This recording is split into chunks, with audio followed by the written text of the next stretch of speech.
My love for the game started with the Colombian men national team. Every time they play, it's like a 90-minute vacation where I forget about everything and all I can think of is them winning.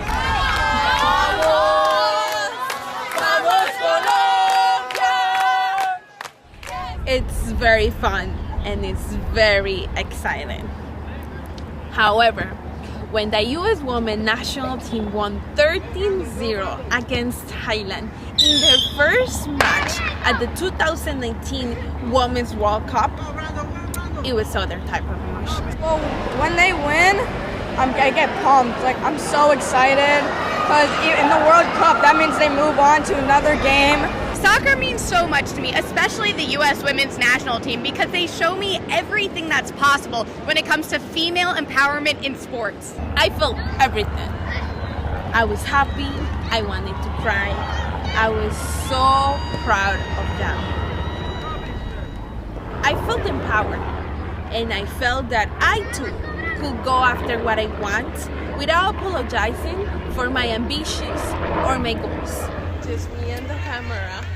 It started raining, so it was then that I wish I had grown up watching women playing, talking, and commenting on TV about football. I like watching women play soccer because I'm a woman. So we love watching it, like we live, love, eat soccer. Seeing the US women national team, it was like seeing myself. Not because I ever dreamt of playing football professionally, but because just like them, I have dreams. Sports make people feel alive, passionate, and make them feel part of something bigger than themselves. I like soccer because it's like a lot of work and it helps you get stronger. I want to make people feel what I feel when I watch football. But how can we achieve all these dreams when there are all these inequalities? The inequality between the women and the men's team, especially when it comes, is pretty to me because the women's team is amazing. And making the World Cup, winning the World Cup, and no matter what happens on Sunday, they've still shown how dominant of a team they are. And then the men's team, who I love as well, but who have not been as strong as their counterparts in the women, are making so much more, and it's pretty ridiculous. 47% of professional women soccer players abandon their careers for a job that pays enough to care for their family. Women have to combat a lot more as athletes in terms of the media and honestly also just the terms of the game and like what it is to be a professional athlete. You're required to do much more as a woman and you have to combat more. Women in sports receive only 4% of all sport media coverage.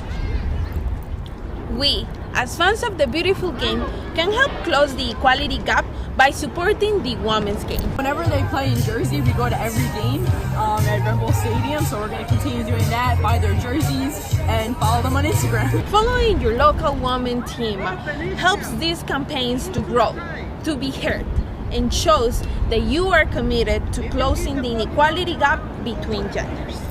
I support the Chelsea FC women, and I just found out about them. I'm a die-hard Chelsea fan, and now I'm able to follow the women. Find your local women team Instagram page. Give them a follow and let them know you support them. That was an incredible report by Maria Isabelle. So obviously, you know, in light of the big win for US Women's National Team in February, how has that changed things from when you made that report in 2019? Well, when I made that report, it was in 2019 when just the U.S. Women's National Team have sued the U.S. Soccer Federation. And obviously now in February 2022, finally they set up an agreement. The U.S. Soccer Federation agreed to pay $24 million back in damages that is going to be divided between former players and current athletes. And also they pledged to equalize the payment between men and women. Obviously, that's just a pledge. That doesn't mean that it's going to happen right away. It's a lot, you know. As I told you earlier, the FIFA prize is still, like, the gap is very big, and that doesn't come from the U.S. Soccer Federation. So there is like a lot.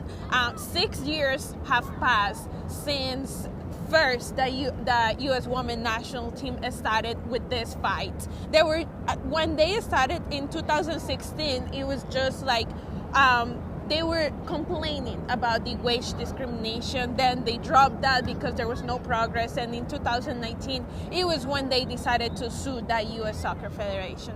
So, I mean, progress is being made, but like slowly, but surely. So it's another step in the road, but there's still a lot more work to be done.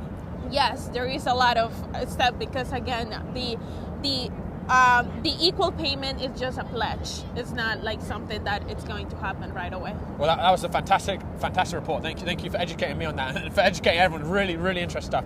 We have got this final group game about to kick off, guys. We'll be back with Maria Isabelle on Channel 2 for the behind the scenes then, but we'll go to group game 3 now.